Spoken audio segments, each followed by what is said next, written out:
o'clock, we'll start the Waikato Civil Defence Emergency Management Group Joint Committee for the 25th of March 2024. Could I please ask Councillor Nataki for the karakia? Atamari e tātai. He karakia timatatanga. Tūtawa mai runga, tūtawa mai raro, tūtawa mai roto, tūtawa mai waho.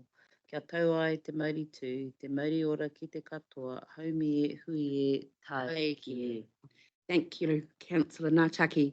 Moving on to agenda item number 2, which is the health and safety statement. I'd like to take that as read, and I believe we don't need to receive that, do we? Any questions regarding the statement? It's pretty straightforward for the sort of group we are. Number 3 is apologies. We have apologies from Mayor Church, Councillor Grant and Councillor Downard. Would there be any other apologies? There being none, could I have a mover and a seconder? Thank you, Councillor Smith and Councillor Nataki. All those in favour? Against? Carried.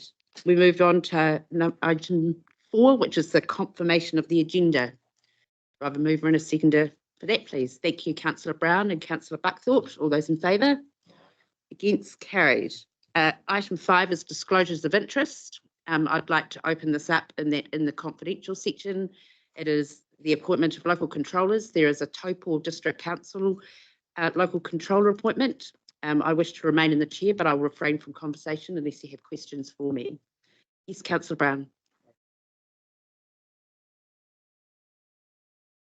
Yes.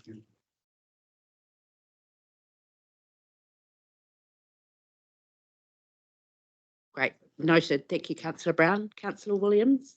In which case, Mayor, I should note that the attorney is a GM on our team. Okay, so there's a couple of us in a similar situation, so we'll just be mindful of answering questions only on our particular people. Can I have a mover and a seconder? Or do we need that? No, we don't.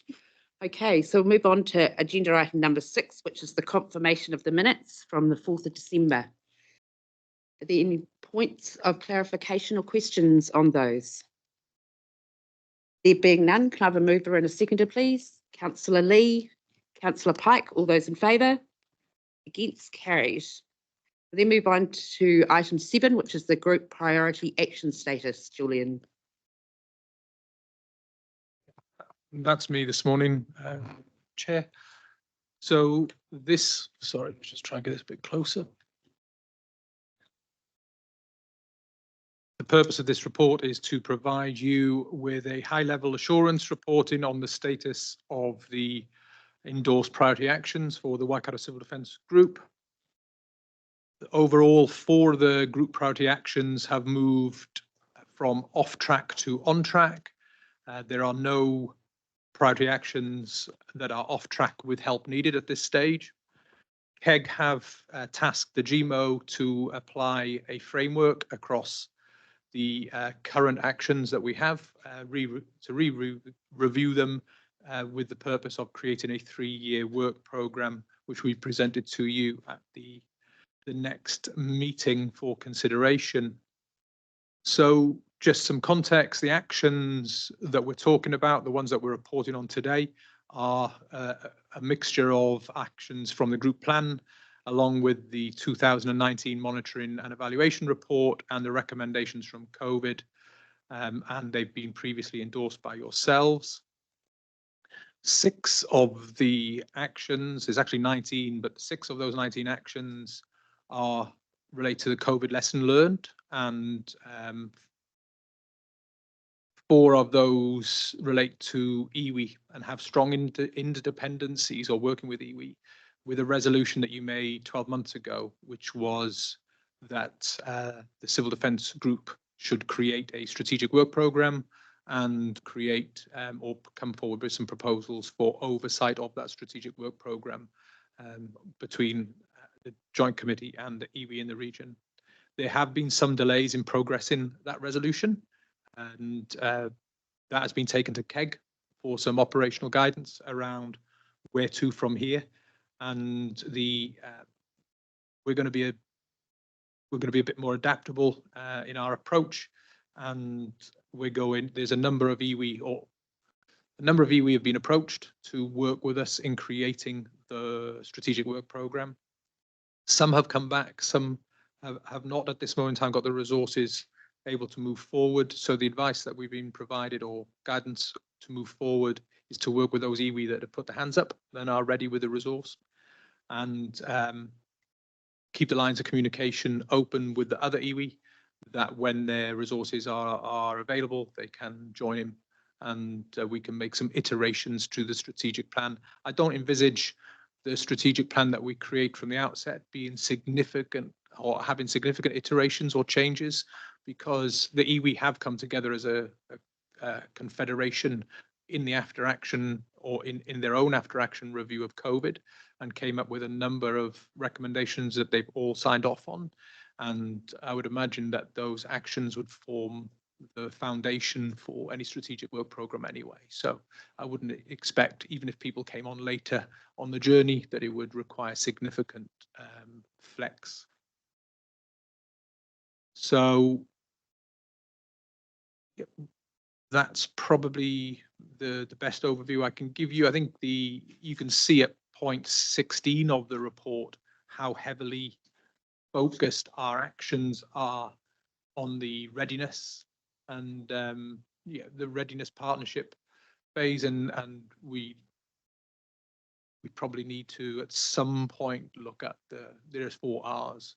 But when our work program is very much driven by after action reports, it's no surprise that a lot of the activity that we're focusing on is in the priority actions are in the response space. Thank you, Julian. I apologies to the committee. I was a bit amiss in introducing or asking Susan, the chair of KEEG, to perhaps just introduce yourself. And since this is around strategy and it's been approved through KEEG, I've just thought it might be timely to give Susan the floor. Thank you, Chair. Firstly, my apologies for not having been here for the last couple of meetings. Unfortunately, I had a kind of period of unwellness, but you can be assured that I'm fighting fit now. I'm the Chief Exec of South Waikato District Council, have been since June 2022, and it's a pleasure to be chairing KEEG. It's, I think, pretty critical to our districts, and we all know about the words resilience and recovery, and it's very pertinent whether we're in a financial crisis or a physical weather-driven crisis. But thank you. Thank you, Susan. Now, Julian brought up some interesting commentary around iwi, and that I know for the best part of a year that we've been trying to engage across our region, which of course, when you're dealing with, I mean, just within Tū Wharetoa, we have 26 hapu, so it is quite a complex piece of work. But I just wonder if we could open up the commentary on whether the group, the committee, are happy to progress down the line of KEEG, and that's starting with the iwi that are ready to engage and just move forward in a proactive way, or if there is any other opinion on how we best might go about this. Councillor Ngātaki. Kia ora. I appreciate Julian's comments made in regards to, and yours as well, around moving forward and always keeping those doors open too for when they are ready.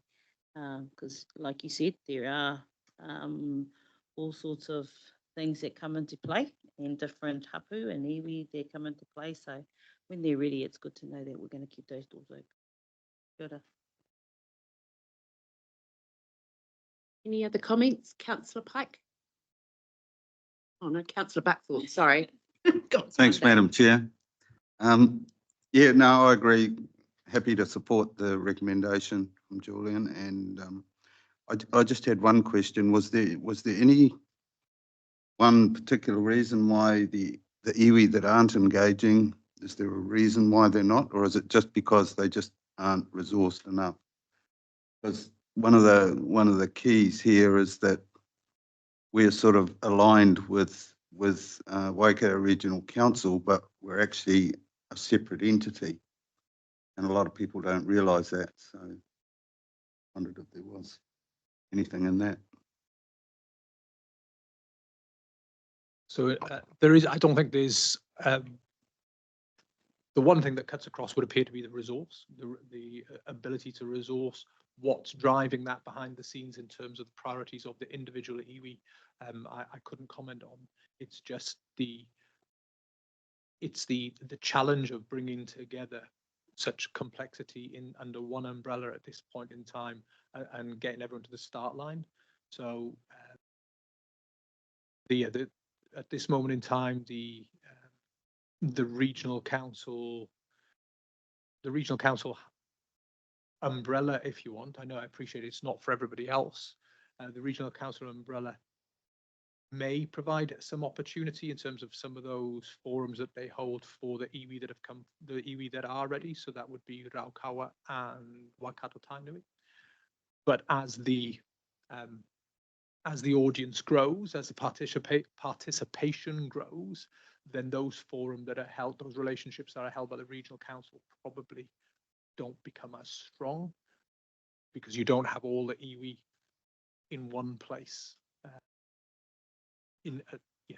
Within the governance structures or the partnership structures.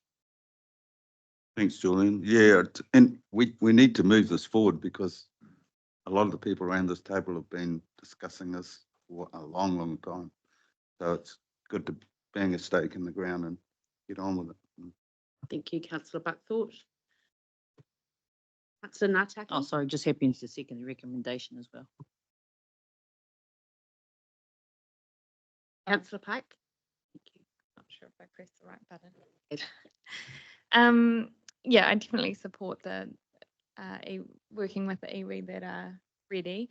I guess I'm just wondering if there's a timeline or a deadline on, or a point of review for those iwi that aren't participating. How are we ensuring they're not falling too far behind, disproportionately affected by not participating? Is there a deadline for us to, or a viewpoint? I certainly hadn't thought about creating a deadline in terms of timescales. I think if I go back to if what I anticipate happens, which is the COVID, the iwi COVID review, their confederation document, totally separate of anything that we've done.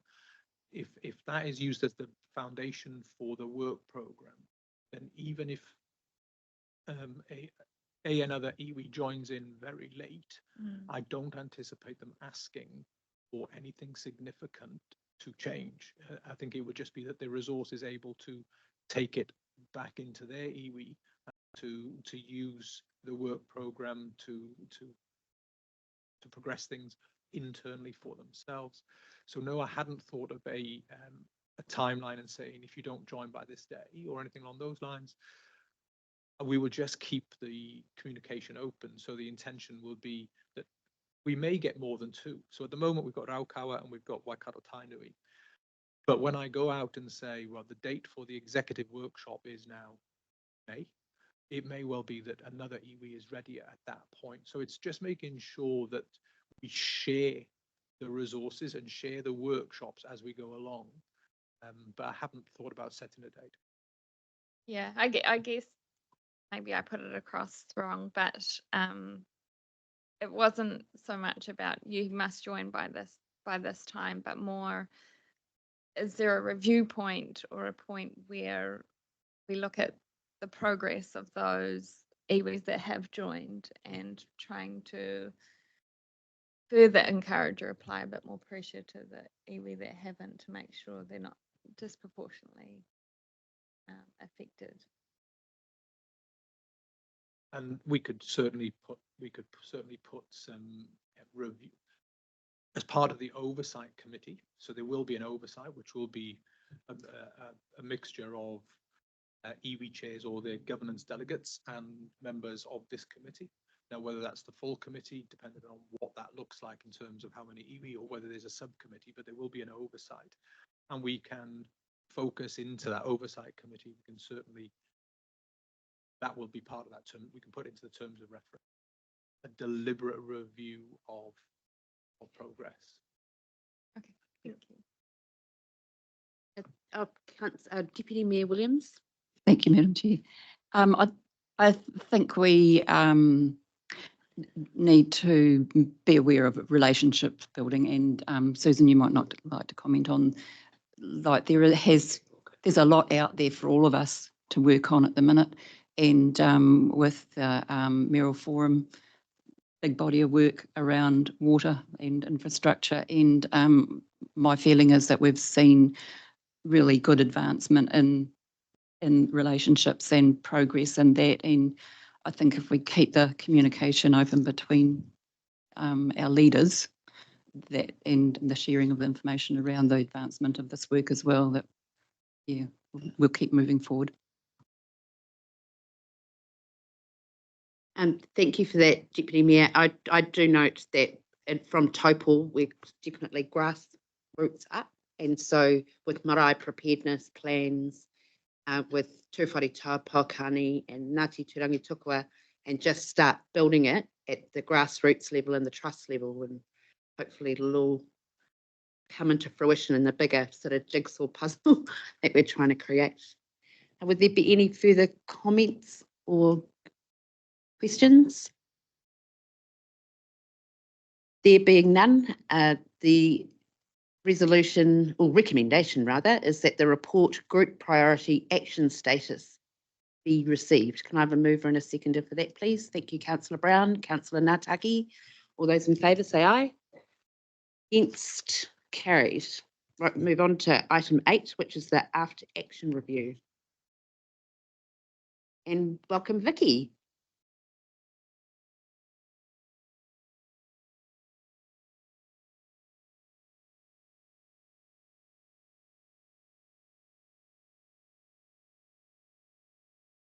Thank you, Chair.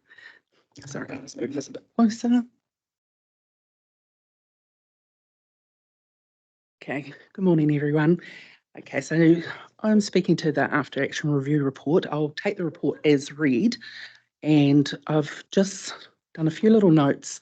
At the last joint committee meeting, you had Simplexity come and present and do their summary of findings to the joint committee. Care could task GMO to go away and undertake an analysis of the recommendations and report back. And this reporting round, you've got the full report attached to it. Okay, the report here highlights that 19 recommendations align with current group plan actions. So that being the case, they become tasks within work plans. One recommendation was noted to become an additional action because there wasn't any alignment with an existing group plan action. And you'll find the table within the report has got the stage where each of the 20 recommendations made are at. And I suppose I just want to note that recommendation 12, the implementation recommended by Simplexity, where would like to do a variation to, because debriefing's already captured in policy. You've got it in your deployment policy, in your training assessment framework. So to add another policy would, what we believe is the strengthening of the processes underlying that need reviewing and consistency across all the Waikato group. And that's probably really all. If anyone's got any questions or anything further. Thank you, Vicky. I thought Melinda from Simplexity gave us a really good overview last time. So, but if there are, yes, Councillor Brown. Yeah, thank you, through you, Chair. Madam Chair, I really think it's a well-written document, so thank you very much, Vicky, that's well done. I just think the one point is actually point 1, and I actually think that where the actual councillors themselves, many of them are unaware of the actual events when we declare an emergency and their responsibilities. And I'm very keen to see that developed a little bit further. You know, we transit over, as I say, Southern Waikato, so we have quite a large area that we operate on. And I do think that having some practice in that role, that's the role you're talking about, practice, has a lot of positivity. Given that we deal with 3 councils, and given that a lot of the councillors are unaware of their significant proportion in the role of a declared emergency. And sometimes we have an emergency such as we had before, where Waitomo declared an emergency, whereas the other 2 of us didn't have any emergency. So I think all of this needs to be tied together and education put onto it. So yeah, but thank you very much for your role. Thank you. Julian? Yeah, if I could, through yourself, Chair, It's a really good point. Very good point. And Aaron will give you an opportunity later, as he got a deal for you in relation to the joint committee members. But you raise a really good point. And one of the things that when I've gone through the analysis that the team, and it's not just the GMO team, it's the your emergency management staff locally have gone through this. Some of the actions it worried me initially that the 19 actions actually aligned, because it tells me that, well, if the 19 actions are the same actions from COVID and they're the same actions from the monitoring and evaluation, they're the same actions from somewhere else, which bit aren't we learning? But when you go through it, it's actually they're ongoing pieces of work. So we've got elections where councils change elected members. So the education that we did 3 years ago, we have to redo.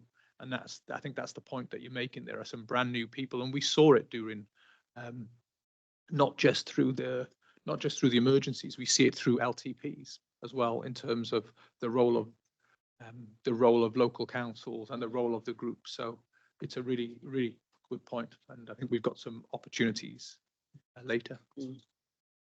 Very good point. Councillor Lee. Good morning. Thank you, Vicky. Yeah, it was a very comprehensive report. It took me about 3 nights to read it, but it's just one of those things. But one thing I noticed in the report was the outer boundary work that happened with Waikato District and the Pukekohe side of it. And I thought that was really, really good, really cool that they asked for help, and we were able to give it, or somebody was able to give it. And I thought most of the civil defence regions, they should be able to at least ask their neighbour or their neighbouring civil defence organisation for help if they need it. And if we can resource it, we should be able to do that. So I thought that was a really good part of your report, and I thought, that was great work that happened. So yeah, thanks. Julian, sorry, not a councillor yet. So I think there's a really good point there, and particularly when you go, there are positives and there are risks, and you'll see one of the actions that is not one of the new actions that is contained. Is it number 6, Vicky? 6, which is the enhancing. This is the new action that doesn't have any symmetry with our current group plan about the prioritization of activities across the borders with our neighbours. And we are one of the most complex. We've got 5 other civil defence groups that sit around us. And particularly in the south, it gets even South Waikato and Taupo and Waikato District, they're the ones where it gets pretty complex. And what the Pukekohe situation or the example highlighted was the flexibility and the adaptability and the camaraderie of civil defence and the ability to work. But that action 6 is really important to create that roles and responsibilities and understanding where the legislation starts and stops, because it's just making sure that when we're supporting people on our or across our boundaries, and they may have declared and we haven't, that we don't blur the lines and start operating and using civil defence powers within our own district or our own group where they don't exist. But when you got that emergency on the border, and that's what happened up in Waikato District, not in a negative way, but you had the emergency up in Auckland during COVID, for example.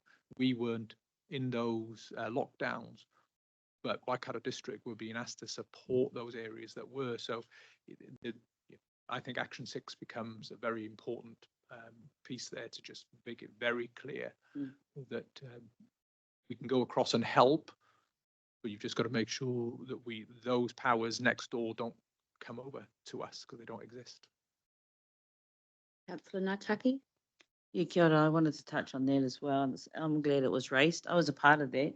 And for us, when you're in an emergency, you don't see boundaries, you just see people, whānau.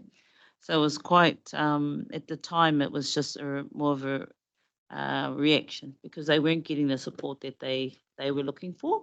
And so it was really good actually to be sitting in Waikato and be able to, district council and be able to provide that support for our whānau and Pukekohe. Because back in the day, we were the Franklin District Council. So, we've got our own little ups and downs with everything else too up there. But I just wanted to make that point. We don't see boundaries when it comes to that. When it comes to emergency, we want to help our people. Kia ora. Kia ora. Any other questions or comments? Councillor Pike? Sorry, thank you, Chair. Look, thank you, staff, for preparing this. It's a huge body of work, and we've got a long road ahead of us, it's clear.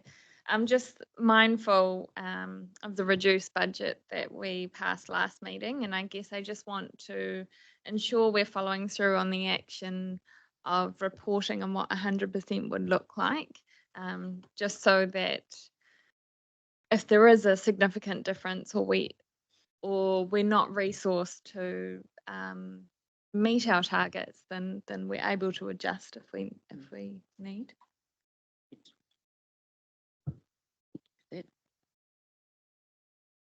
If there's nothing further, I'll put the recommendation to the floor, which is in two parts, that the report after action review be received, and 2, the joint committee accept the attached after action review report, Waikato Sedum Group response review into the weather-related emergencies in 2023 and the 20 recommendations made. Can I have a mover and a seconder for that, please? Thank you, Councillor Lee. Councillor Buckthorpe, all those in favour? Hence carried. Right, we move on to agenda item 9, which is on page 87, and it's the Waikato Regional Council, LTP. Thank you, Chair. This is just really to update you, to let you know Waikato Regional Council have approved their draft long-term plan for consultation. Just to give you awareness of timeline, as it's our mechanism for getting the budgetary money in. So it has all been included as was requested through the joint committee. So we just sit back and wait through that consultation process. Though civil defence isn't a individual thing that's been consulted on within regional council, it's just that inclusion for budgetary. Unless there's any questions.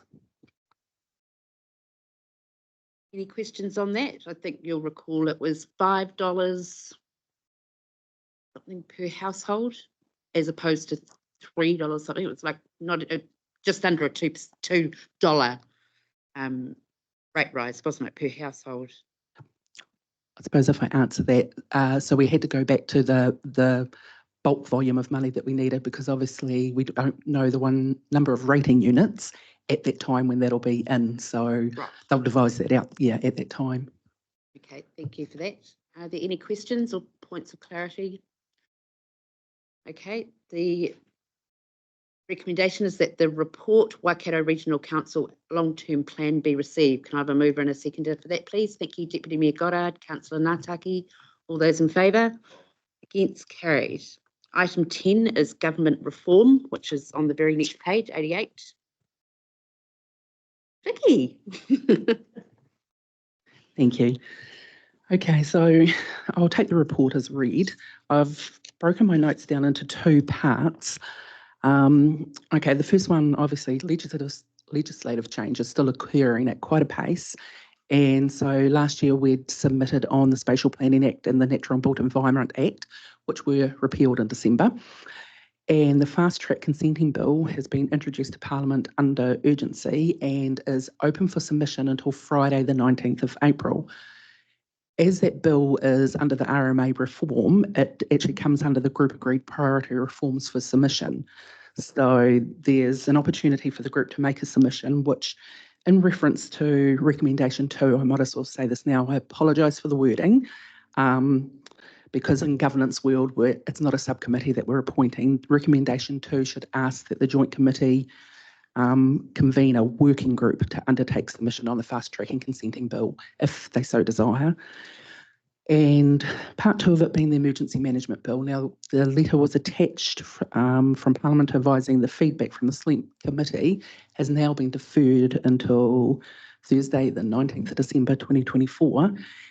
And just a little note, with the bill having passed first reading, if for any reason or with good reason, the Select Committee can choose to defer again. It's in that process of, yep, so we don't actually have an end date on there, and the delay in the bill has like implications on our current Waikato Civil Defence Group plan, with the intent was to wait for emergency management reform to come through for direction, but potentially this could be 2+ years away before we have any actual direction.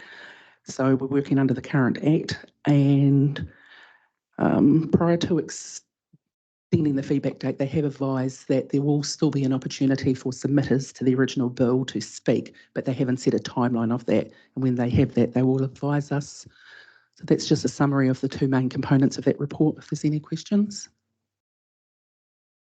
Any questions, Vicky? Julian? It's just, I suppose I would, sorry, Chair, I would just ask us to focus on, so the emergency management bill's probably the easier of the conversations, but the fast track number point 13 of the report, if, again, my take on this, if enacted, this new fast track approvals bill may have some implications on our ability as a CDEM group to perform our functions under the current legislation. The current legislation says that we've got to identify risk, we've got to manage risk, we've got to communicate about the risk, and we've got to implement cost, or we have an opportunity to implement cost effective risk reduction activities. Now, if I understand the fast track consenting correctly, items of national or regional significance will be signed off by a committee of central government ministers. So it does, when you're considering whether to do a working party around submission or not, I think it's a very important subject that I would encourage you to think strongly about. And thank you. So Julian, would the working group be made up of KEG and governance and subject experts or technical experts? That's what we've done before. So we've had KEG and Joint Committee in the same room, and it's the option. And there were people nominated for those working group roles across Joint Committee and KEG. So we could utilise that same vehicle, or we could create a purely governance one. We'll take your lead. I'm quite comfortable with having both operational and governance working together on this, since it is a fast track consenting process. Bill, it would make sense, but so this is just to give the ability for that to take place without recommending members today, is that right? Yes, I think we've already got, I think if we use the previous resolution, there is a working party, members for a working party identified. Okay, thank you. Councillor Brown? I'm very, very supportive of what you just said, the Chair. As I say, I think working with KEG, given the complexity of what we're working with and the fact that it is a moving field, it is not static, I really feel that we do need to do that. So I'm quite happy to move that adoption. Thank you, Councillor. Thank you, Councillor Brown. Any other comments or a seconder for the two recommendations? Councillor Buckthorpe, thank you. So we've had a mover and a seconder for that the report government reforms update be received, and the Joint Committee confirm the requirement to convene a working group to undertake submission for the fast track consenting bill. So that's an amendment from what is on in the paper today. So the mover and the seconder are happy for the amended resolution. Great, thank you. Okay, all those in favour say aye. Against? Carried. Thank you, Vicky. We now move on to the group plan strategic direction. So that's me, Chair, and this builds on what Vicky has talked about in terms of the emergency management systems reform, and where the new emergency management, or the proposed new emergency management bill is, and it also builds upon previous corridor from myself about the after action review and the focus of our activities being in the readiness space, so to speak. So this is to provide you as a committee an opportunity to make a decision on the operative group plan strategic direction. So the Joint Committee has previously resolved not to conduct a major review of the group plan. So in terms of we agreed to meet our legal requirements by commencing the group plan review by undertaking the regional hazards assessment and notifying the public, which we have done, but to put on hold any further review activities until we understood and were able to align our strategic direction with the outcomes of the emergency management systems reform, which included a new bill, included a new national plan, and a roadmap around the national disaster resilience strategy. The timeframes for the emergency management bill and national plan review have been delayed further. Now, this has gone on for a while now, and I think Vicky's clearly indicated it could go on for some time further. It's reasonably foreseeable that this is my view now, I think it's reasonably foreseeable that the select committee will recommend some significant changes to the current proposed bill, given Sir Jerry Mataparai's review of the North Island severe weather events will feature, and that's one of the reasons it's been delayed. So they're waiting for that significant ministerial review to feed into the select committee. And my understanding of a very firm focus of that review has been around the structures of emergency management nationally.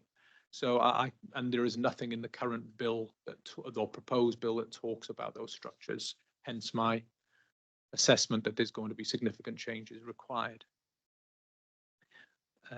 It's probably won't be until sometime in 2025 until we get some clarity on the extent of the changes that are going to be required.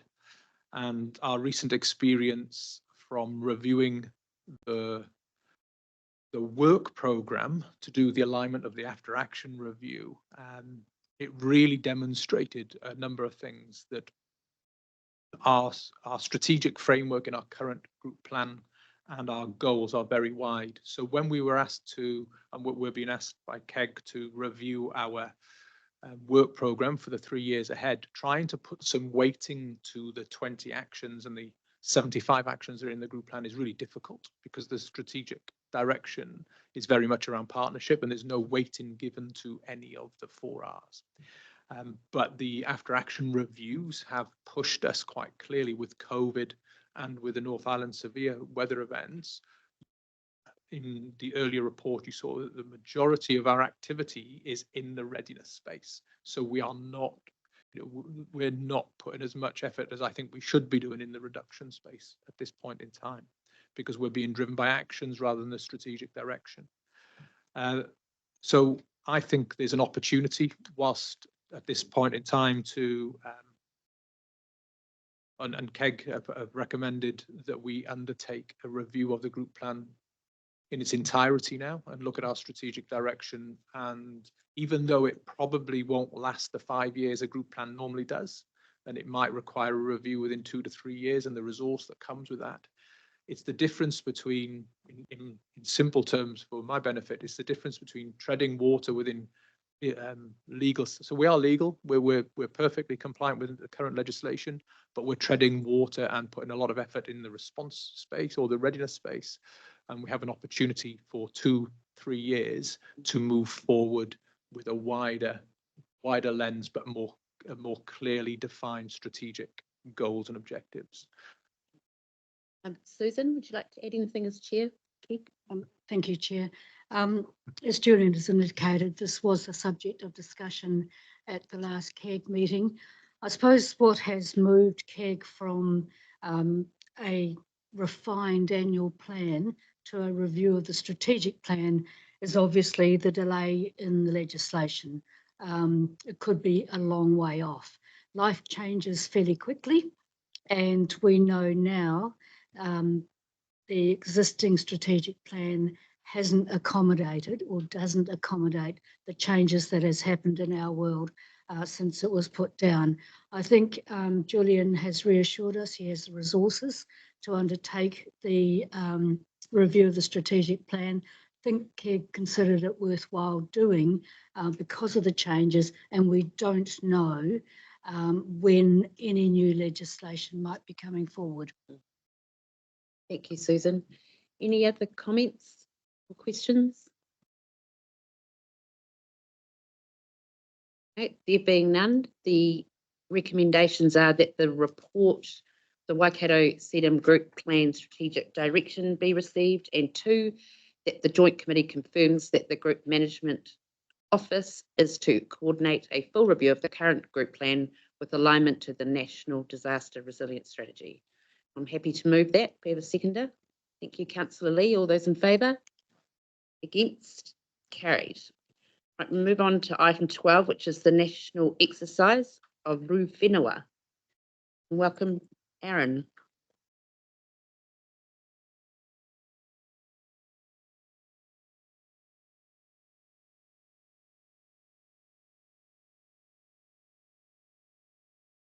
Morning, Chair. Morning, Joint Committee members. Exercise Ruwhenua is a national Tier 4 exercise under the National CDM Exercise Programme. The exercise was planned to take place over 3 main days in June and July. However, it has been signalled by NEMA over the past week that the exercise may be postponed until October, November 2024 due to central government agencies' high workload with the government's 100-day plan and ongoing fiscal constraints. While the postponement won't remove the requirement for councils to exercise this financial year to meet KPIs, it does provide opportunities for our group in 24-25 financial year. It'll allow the group to exercise in a coherent manner using the magnitude 8.2 mid-alpine fault rupture scenario and provide the opportunity for the Group Emergency Coordination Centre, EOCs and partner agencies to exercise together in a regional way. The opportunity will allow the Waikato CDM Group to practice and test processes that have been put in place based on the North Island severe weather event findings. These will include initial earthquake processes, procedures, deployment policy, response frameworks, mass reception, interagency coordination and liaisons, and governance. It will also allow multiple controllers to be tested as part of annual assurance, and there will also be provide the opportunity for governance to be involved. I encourage you to work with your CDM teams to discuss potential injects, such as going through declaration processes, media briefings and the like, and make the exercise beneficial for all involved. That's for me, Chair. Any questions? Any questions for Aaron? Pretty straightforward. Councillor Brown? No questions, Madam Chair. Just quietly, I think that this is a very, very opportune moment to state that we need to be prepared. And earthquakes, we've had COVID and we've had flooding, but we haven't had anything with actually earthquakes at the moment. And at a national level to have that, because that's what will happen if we have an alpine fault or even some of the other major earthquakes in our area. And they'll be across all of our provinces. So I would support this. Is it necessary to put the deferred time frame for the exercise in on that? I think so. It doesn't matter, does it? I don't think it actually matters because one, it hasn't been confirmed, so we'd be passing a recommendation on a assumption. Okay. And it's pretty basically it's about we're receiving an update as of today. So if you're comfortable with that. I'm comfortable to move it. Yeah, great, thank you, you, Councillor Brown. Can I have a seconder for that? Deputy Mayor Williams. Are there any points of clarification or questions before? Yeah, Madam Councillor Chair. Buckford? Yeah, Aaron, through you, Madam Chair. Aaron, this will be coordinated by NEMA, will it, when the exercise is on? Like there's 3 different dates.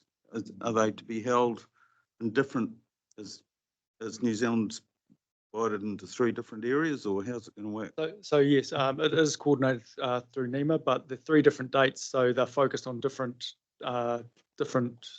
parts of the response, I suppose. The initial response is on day 1, which would be a full functional exercise with ECCs and EOCs activating.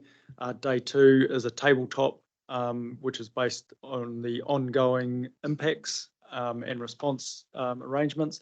And day 3 is a recovery focused tabletop exercise, and looking at the transition to recovery and the ongoing long-term recovery. Thank you. There are no other questions or points of clarity. We've got a mover and a seconder. So all those in favour, please say aye. Against, carried. We'll move on to item 13.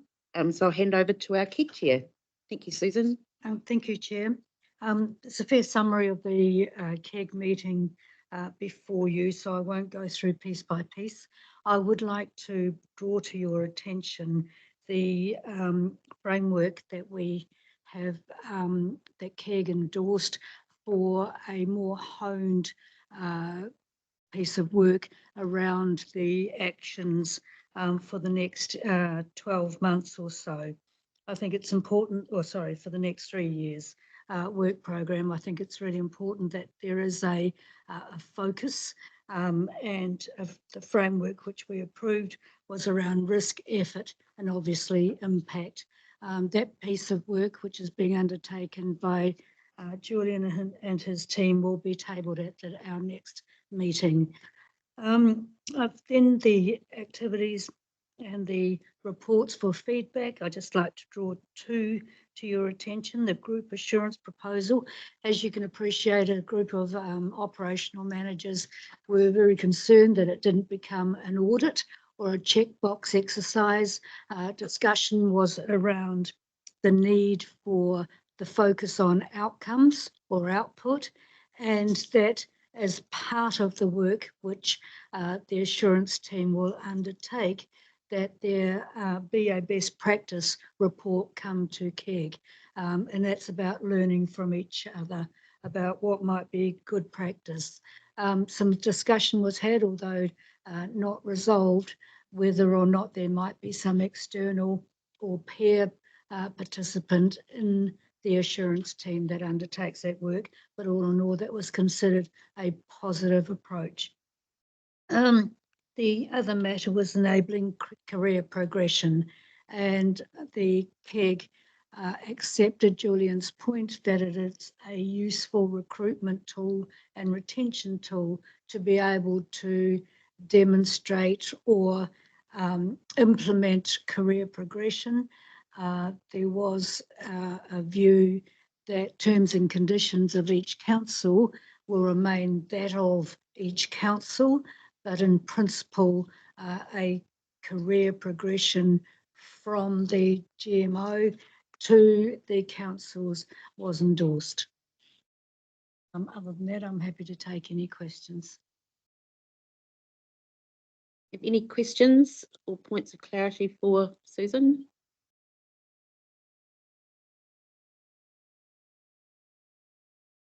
Okay, there being none, the recommendation is that the report coordinating executive group meeting summary be received. Can I have a mover and a seconder for that, please? Councillor Lee, Councillor Ngātaki, all those in favour? Against, carried.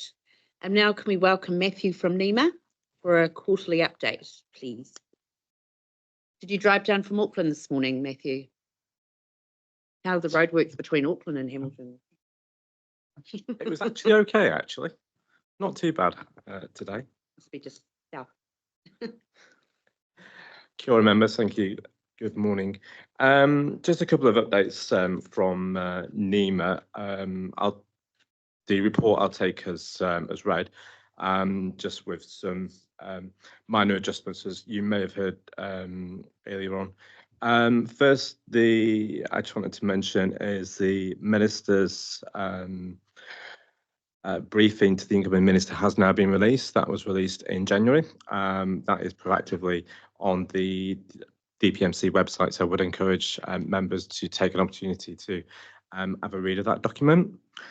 The next point is exercise, the national exercise. As Aaron has just mentioned, there is some communication that has been sent out to all group managers and to all national agencies with a view of postponing that by approximately 4 months. We're still waiting for confirmation, so that should be coming in the next couple of weeks once group managers and CEOs of national agencies have given their recommendation. Once a decision has been made, we'll communicate that through to all CDM groups. The catastrophic planning, NEMA has produced a first draft of an operational hazard agnostic national CAT plan handbook. This guides the national control on how to coordinate response activities across government and stakeholders. It's got a particular focus on rapid relief, logistics, intelligence, and international capabilities.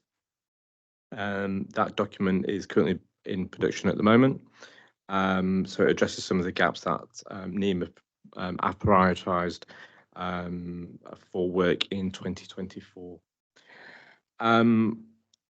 The other aspect is Maori engagement, Maori Emergency Management Practitioners Pāniui. This is a document that's been sent out as first regular communication was sent a few weeks ago. It will be sent out every 6 months with updates from all levels of what is happening relevant to Maori emergency management practitioners ongoing. The emergency management bill that is currently has been deferred until the 19th of December, whereby the committee will decide a timetable for considering the emergency management bill.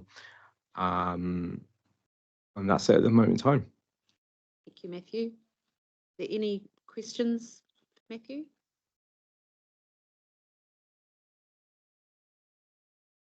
A very well written report, Matthew. No one's coming back at you. Good. If there are no further questions, the recommendation is that the report National Emergency Management Agency update be received. Can I have a mover and a seconder? Thank you, Councillor Brown. Deputy Mayor Williams, all those in favour, please say aye. Against, carried. We're now going to move the committee into public excluded. I'd appreciate taking the recommendation as read. If I can, I'll happily move that. If I can have a seconder. Thank you, Councillor Buckthorpe. All those in favour? Against, carried. We'll just wait until we're not recording anymore.